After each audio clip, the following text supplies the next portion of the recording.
Welcome to another season of Hoda's Career Info, the program where career professionals from across the globe meet to empower you to succeed.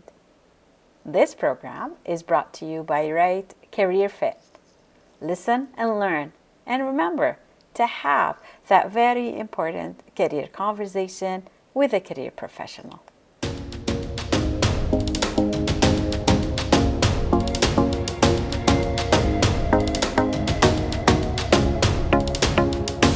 When we as educators provide young people or adults the tools and knowledge of self, they're able to have potentially greater control over the decisions they make.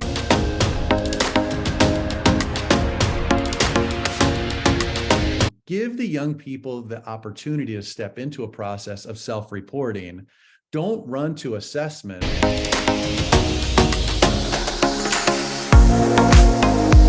I truly believe that what's happening in many cases around our nation is a form of malpractice.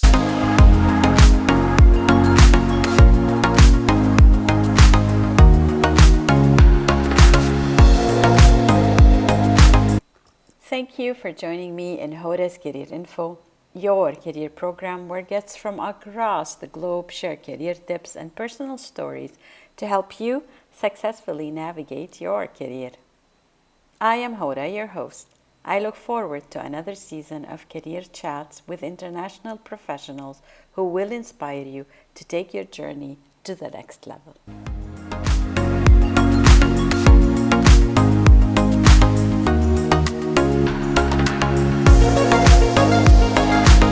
My guest today is Ed Hidalgo.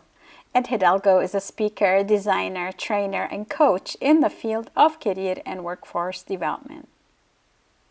His work accomplishments have bridged the gap between corporate and educational environments. For 20 years, he worked in human resources, leading staffing teams focused on both contingent and full-time hiring, leading to the employment of more than 20,000 workers. During this corporate work experience, Ed co-founded a career center to support the development of career management skills by its high-tech employees.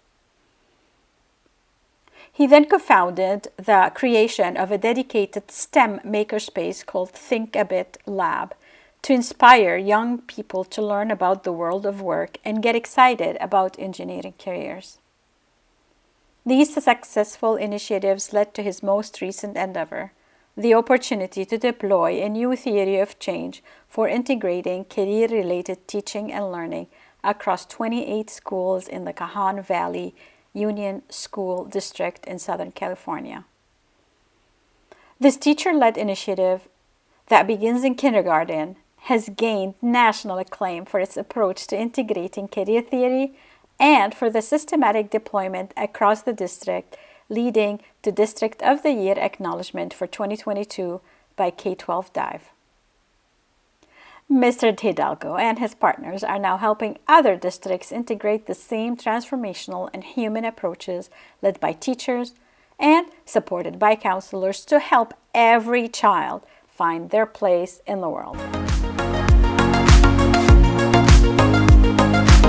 I am very proud of all the work that Ed Hidalgo has done with his team for the education system in the United States, and I cannot wait to hear your thoughts and feedback on this career chat.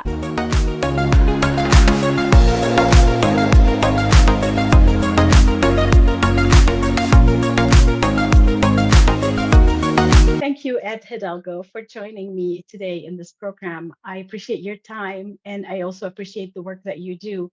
And I cannot wait to hear what you have to say about working with students.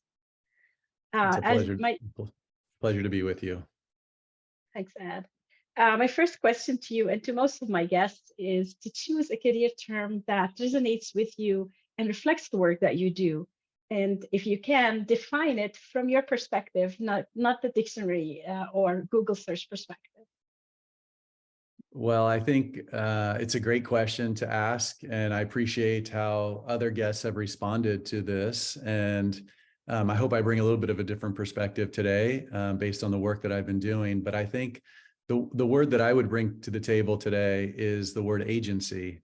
And I can't think of a more important word in the world of career and career development, personal development than agency, and providing young people or adults the knowledge of self to be able to take control to the extent that they can, and plan a future for themselves that fulfills all of their hopes and dreams.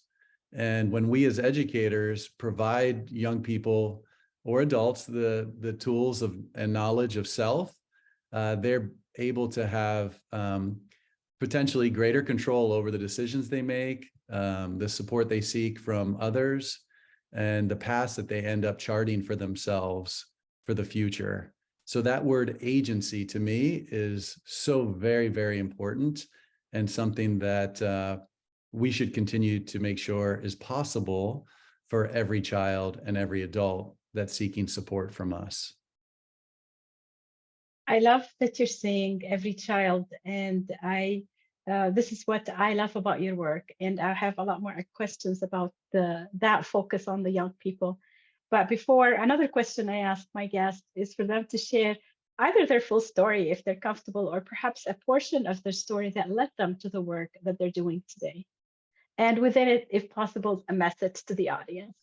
Certainly. Well, I'm thinking of Dr. Krumboltz and others that bring the happenstance theory to to our world and career, because certainly that's been a part of my world, because I spent nearly 20 years in talent acquisition and human resources, supplying talent to high-tech companies as a supplier of talent, but also as a buyer of talent when I went on site and supported Qualcomm Incorporated. I was fortunate enough to lead the talent acquisition group for contingent workforce, so our contractors and temp labor. We hired nearly 20,000 contractors from around the globe and brought them to various sites in order to work on mobile wireless technologies. I also had the opportunity to work with perm talent and hired everything from a custodian to a senior vice president in a high-tech company. So that gave me quite a unique perspective on the world of work and the different layers and corporate culture and how to advance in your career, how to own your career. And the opportunity to hire so many people and get to know so many people within an enterprise led me to co-founding a career development practice called Career Explorations, where essentially we worked with mostly engineers to learn how to manage their careers so they could get to the places they wanted to in their career journey. While many of them had their masters and advanced degrees in engineering, few had ever participated in a career development class or an opportunity to really learn, how do I manage my career? And so that work went so well that we started to ask ourselves, why aren't people getting this in school? Why didn't any of us get this focus on developing our strengths, interests, and values, and building a common language of self, and being able to have conversations with our hiring managers and our colleagues? So we started a practice to work with young people as a corporate social responsibility initiative. And essentially, we provided those young people exposure to the world of work, while also providing them a knowledge of their strengths, interests, and values, and building a common language of self in the world of work. That led to creating a makerspace for middle school students that became my full-time job. It was at Qualcomm. We saw 15,000 students. We exposed them to engineering, also exposed them to the language of strengths, interests, and values. And we saw 15,000 students while I was there, but also saw 5,000 adults. And one of those adults was a superintendent who could only bring one classroom because we booked up so quickly. And he said, is there any way that we could do this for every classroom in my school district? We have 28 schools and 17,000 students. And so that conversation led to continued conversations. I ended up leaving Qualcomm to go to University of San Diego to work on the theory of change and theory of action of integrating career-related learning in the early grades. And about 6 months later, that superintendent and the board said, what you're doing at University of San Diego and the Jacobs Institute, we want you to build it for us. And so I'd spent the last 6 years now integrating career-related learning led by teachers across an entire school district and supporting other districts now who have learned about the work. And so I guess the story for your listeners would be that happenstance is really interesting. Things happen. I never knew Dr. Miyashiro would come to the lab, but he did. The other piece of what I would say to the listeners is it's so important to craft your story. My vice president used to say, we need to dream bigger because the things we dream up come true. So you really need to have, if you have an understanding of your strengths, interests, and values and have a vision of where you want to go, when those happenstance experiences show up, you can articulate that hope for a future possible self. You can articulate the potential that you see. You can articulate your dreams. But if you're not crafting that vision, that image, that understanding of self and where you can go, you might miss those opportunities, those happenstance encounters when they show up. Don't miss the opportunity when it shows up. I love this message, but like you said, you won't appreciate your opportunity unless you've crafted your journey in a, yeah, it's not going to be perfect as you crafted it, but if you have a plan, that happenstance will definitely help you. And I love the use of the word craft because it's what I use to tell the young people I work with. You have to craft it. It's not just a plan. And with that in mind, and with all this experience that you have, what are your thoughts on the experiences of youth today? And we can talk either, high school or higher education, as they explore career opportunities. What do you think they're going through? Well, I think, like Dr. Bluestein has written, the importance of work in an age of uncertainty, right? There is so much uncertainty now, I think, in the world of work. I saw it when I was working at Qualcomm and the movement of globalization, in the 90s, and offshoring and outsourcing. And, we have educators that don't know what Upwork is, for example, or Fiverr, which is quite shocking. Whenever I ask them, do you know what Upwork is? Do you know that the students that you're teaching in your rows in your classrooms are not competing necessarily with the students that are shoulder to shoulder with them? They're going to be competing with workers from all over the planet, because you can put a job description or a project need onto Upwork and get 50 responses in 24 hours from people all over the globe. So I think there's a lot of uncertainty for young people and what they see in the news and the media, and the understanding maybe from their families, the pandemic, the challenges that we face, these great disruptions. There's things that are happening that they don't even know about because they're not educated on it until after they exit, from their schooling. So it hits them very hard when they realize, wow, this is more complicated than ever. I didn't even know what an ATS is, an applicant tracking system. I have to submit my resume into an ATS. Where does it go? Will anyone follow up with me? There are a lot of elements that, practically speaking, are left off the table in the education that young people receive. And I think that is a very hard reality for those young people when they exit out of the system. And if they don't complete the system and they're dropping out before completing a certificate or a degree, it's even more difficult for them because they're so far behind at that point. So I think that young people are concerned. I think young people are afraid. I think a lot of young people don't see their place in the world. A lot of people haven't discovered an identity for themselves. And therefore, shame on us, the adults, the educators, that aren't bringing career-related learning into the classrooms in a purposeful, meaningful way to help every child know there's a place in the world for them. And because of the work that I've been doing, I know it's possible to do that. So I'm not okay with excuses any longer. We need to be doing this for every child, every grade, every year. I truly appreciate what you are saying and what you are doing. And this is why I started my journey, because I believe in the career development field, because I believe that this discussion should start in school and not when they get to university, because that might be a bit too late. One of the quotes that I pulled out as I Google searched you is this one. No longer can we wait until students get to high school to explore career paths. As students continue through school, they need exposure to pathways that align to their individual needs. I know you're doing a lot to support students, but what would you like to highlight to career counselors or perhaps even educators who we will invite to watch this and listen to this? What are you doing to support students to get the exposure they need? Well, I think I appreciate you highlighting that quote. And we, back at the lab, the Thinkabit Lab at Qualcomm, it became very obvious to us that of this question, how does a child aspire to a career they don't know exists? And when these young people would come to the lab at Qualcomm, for a lot of these kiddos, and this was a big surprise for me, for example, it was their first trip ever in an elevator. They had never seen the ocean. And the ocean is 3 miles away from where that lab existed.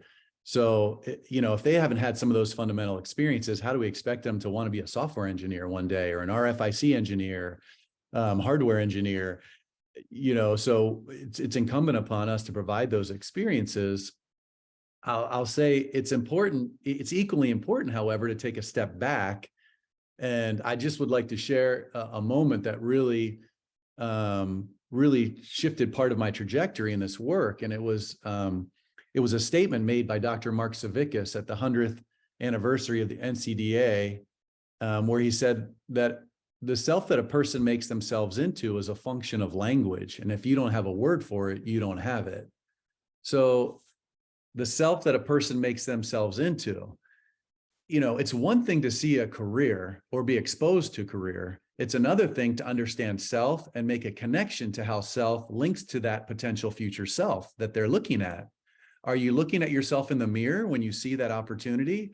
Are you excited? Do you find yourself in flow? Are your synapses activated by what you see? And I think the power of our work in developing exposures, which we do, and there's lots of ways to do it, but the critical piece to that process is really helping young people develop a language of self and understanding who they are, their strengths, their interests, and their workplace values, so that when they see those opportunities, when they see those professions, those careers, those professionals, those pros, that they sense something activating in them, and that there's caring adults that are with them, coaches, mentors, that are supporting the process of reflection, the dialogic process of reflection with those young people, so they can process those experiences. So there's lots of ways that we can provide exposure, but there aren't as many approaches to really helping develop that language that Dr. Savickas, I think, was talking about. And I think that's the kernel to the software of us. That's the clue, the key, the understanding of who we are uniquely, and the things that we're designed to do, I think, in this world. So I think those two things have to go together. And then we can talk about virtual visits, on-site visits, pros coming to the classroom. Of course, lots of ways to do that. But how are we helping to form an understanding of self in relation to those experiences? That's where the magic happens. And if I get this right, so you're saying they start with the reflection process in the classroom, and then once you feel they're grasped it, then they go out, or doesn't it go hand in hand? Or I think it can definitely go hand in hand. And I think, the reality is, people are always talking about internships. Every child should be on an internship. It's really hard to scale an internship for every child. If you have 3,500 kids in a high school, that's a really tall order. So the more that you can know about the child, I think the more that you can align the support that they need to explore those interests. Now, we're also very cognizant of Dr. Gottfredson's work around circumscription and compromise. We don't want premature foreclosure, and that's why the way that we explore strengths, interests, and values is an agentic process. And I think that's unique. The self-reporting that we teach teachers how to do is unique. We're not huge fans of testing, but we are huge fans of that agentic process of self-reporting.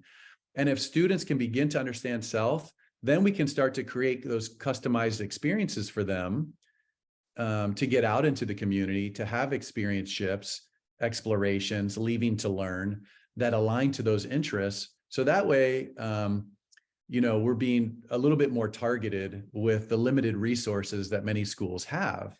You start with the human, then provide the exploration. It's more than just pathways, right? Every child should be seen as a pathway.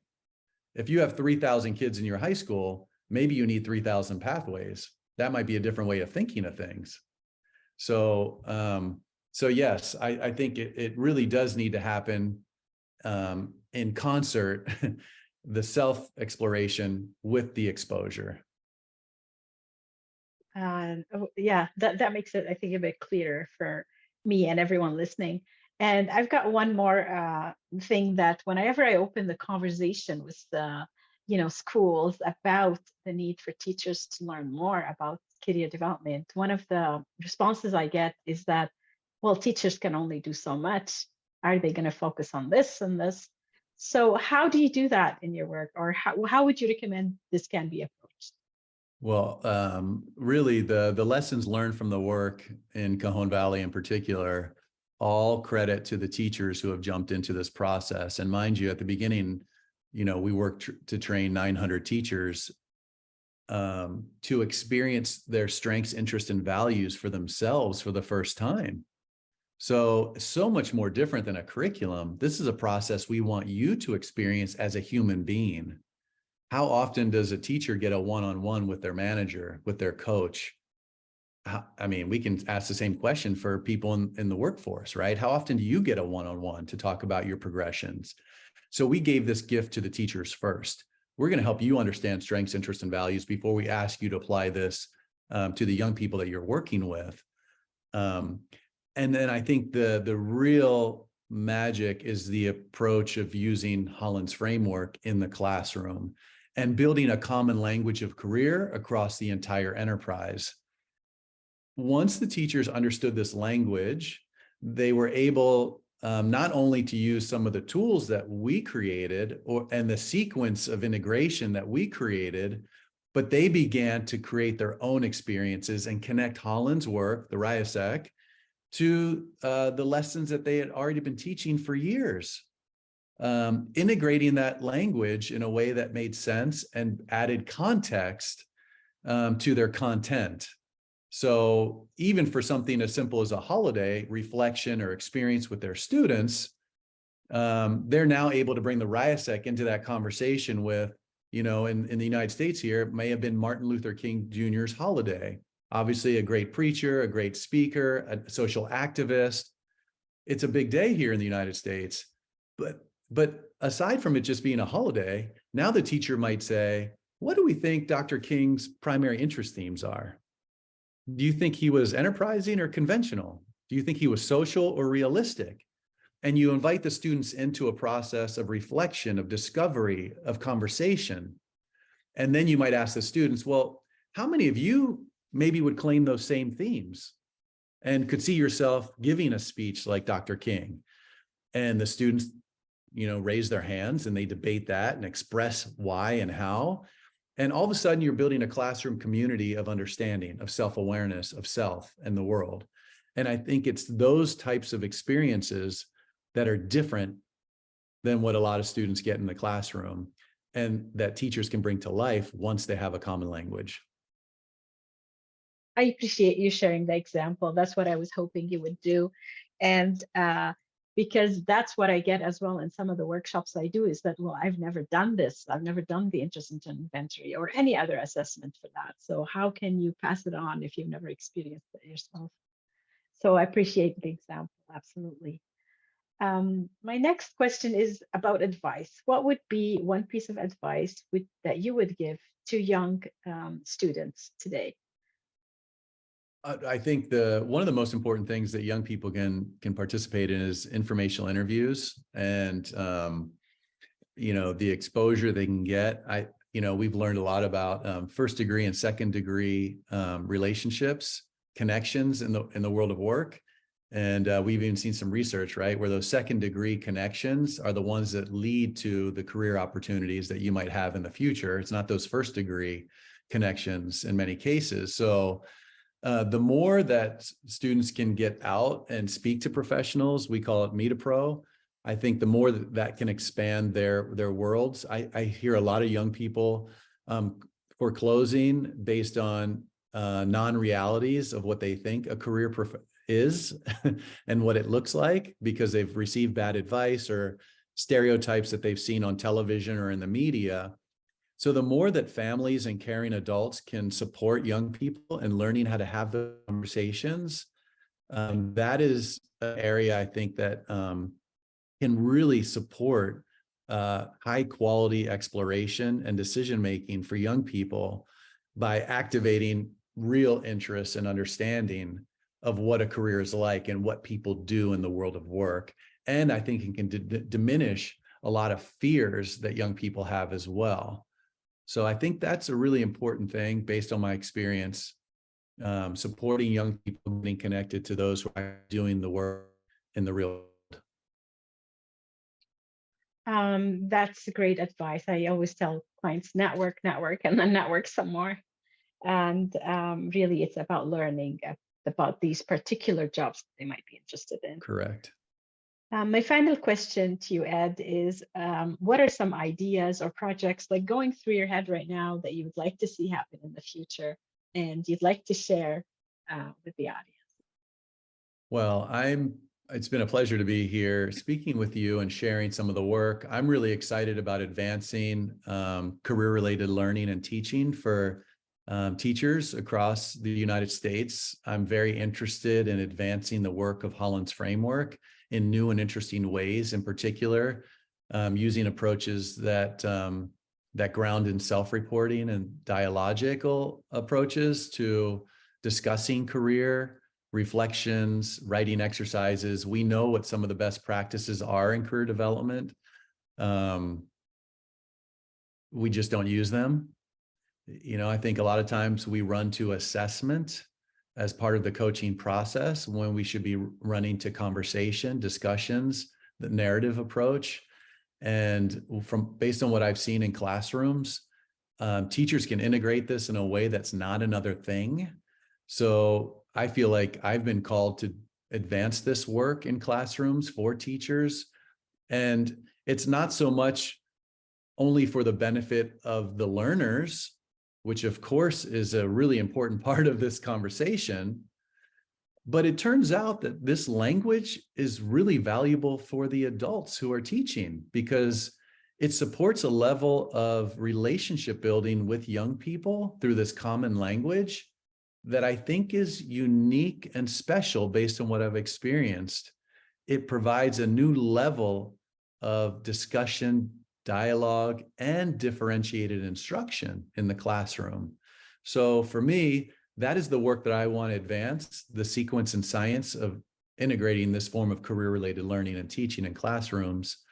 But other than that, I think the AI movement is really interesting in career development.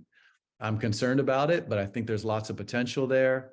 And I think advancing new forms of career-related learning that connects the pros to students using technology is really valuable. And I think those are some interesting projects as well. But for me, it's about getting teachers to integrate this work and support counselors and supporting them. Well, I hope you advance your project also to Canada, is where I live, and expand it on North America. So kudos to you on all the great work that you are doing. Ed, I like you usually wrap the episode by asking, what haven't I asked you that you want to make sure that everybody hears, or to add anything that you'd like to talk about? I think I think there's probably something about the RIASEC that might be worth a conversation. Either what career theorists have influenced you, if that's interesting for your audience, depending on who your audience is. Kind of a reflection on the RIASEC, how it sounds like it's a pretty important part of your process. I don't think a lot of educators or counselors know the RIASEC the way I've learned to know it, but I could be wrong. So that's why I always like speaking to pros like yourself, because we don't use a testing approach to it. So I don't know if something in there is interesting to you. I'm looking at my whiteboard. If you like to talk about it, I know there are so many assessments out there, and it's confusing for Yeah, anyone, I think, starting in the field. yeah. Do I'd I like go to with the RIASTAC or do I go with something else? So definitely appreciate your willingness to expand on that. let's talk about that. Yeah, please, like, tell us from your perspective, of course, because we can always Google search RIASTAC and something will pop up. But I would Mhm. like you to talk about it from your experience, from your perspective, please. Great. Well, my mentor at the University of San Diego, when we were working on the theory of change and theory of action for integrating the early grades career-related learning, mentioned something to me that stuck with me for this whole journey. He said, any assessment is only as good as its interpretation. And while I'm certified in the strong interest inventory and other assessments, I thought that was probably one of the most valuable pieces of information that I'd received from one of my mentors. And it really is what informed our thinking around the self-reporting process of the RIASEC. And as you know, there are so many assessments that are out in the world, and it's very easy to Google search RIASEC. Certainly there's some that I would recommend, but I think we have to question how many are valid, reliable, and empirically based, number one. And even if they are, what kind of exposure bias has a child had that may limit their ability to answer the questions in a way that would reveal who they truly are? Secondly, understanding the literacy challenges that many of our young people experience, can they even access the reading level of the assessments, which are typically at 9th grade or above? So I think we have a lot of caring adults that are running to assessment first to test a child to find out an answer. In our model, what we would say is invite students to learn the language of each theme first, and then invite them to self-report what their primary themes are, and then provide them exposures over time so that they can be invited to self-report again and again and again and again. And that is agency, like we started at the beginning. Give the young people the opportunity to step into a process of self-reporting. Don't run to assessment. And I truly believe that what's happening in many cases around our nation is a form of malpractice, because we test a child on an assessment and we leave very little time for reflection, self-reporting, or even a common understanding of the language. So shame on us as the adults. And I hear it all the time from kids. Oh, I took that test and it didn't, mean anything to me. And I didn't really understand what we were doing anyways. And it said I'm going to be X, Y, and Z. And I don't know how that's real for me. I can tell you there's very little understanding of what we're doing to kids with that assessment process. So beware, be warned, and please begin to introduce that reflection process into your coaching experiences. If you're using assessment, make sure that you make time for interpretation and reflection. Your use of the word malpractice is amazing, and it is so true. And I see it not only in schools, but also in the workplaces where, a lot of people say, yeah, I did that test, I had one-on-one and that was it. And that constant reflection, like you said, and on the progress and what that test meant to you is so valuable, but nobody does it, I think, neither schools nor workplaces. And the word malpractice is so important to get. We should hashtag it malpractice in in assessment. Thank you so much, Ed. Was there anything else you wanted to add before we wrap up? I think the only thing the additional thing, number one, is thank you to all the teachers who have taught me so much. The only reason that I can speak about this experience is because of what they have taught me. And they are some of the best career coaches I have ever experienced, especially in the early grades, which sounds crazy, but we need more time to talk about that, or you can look at some of my upcoming posts. But I also want to thank the career theorists that have created the knowledge base for me to be able to do this work in a way that doesn't harm children. and that honors the practice. And people like Dr. Bluestein, Dr. Peter McElveen, Dr. Michael Healy, Dr. Jason Brown, and so many others that, that are no longer with us, like Dr. Holland, Super, and it's just, they've just really informed the practice. And probably one other person is Dr. James Rounds at the University of Illinois, and his work around interest in the RIASEC has just, I wouldn't be where I am today doing this work without those amazing researchers, educators, and counselors. So I thank them so much for investing in me and sharing their work. Thanks so much for sharing their names. I will try to put them in the comments section as well. And I have so many more questions when we go down to focus on elementary as well, but that would be Ed Hidalgo 2.0. Thank you so much for your time and for sharing your experience. It was my pleasure. Thank you for having me.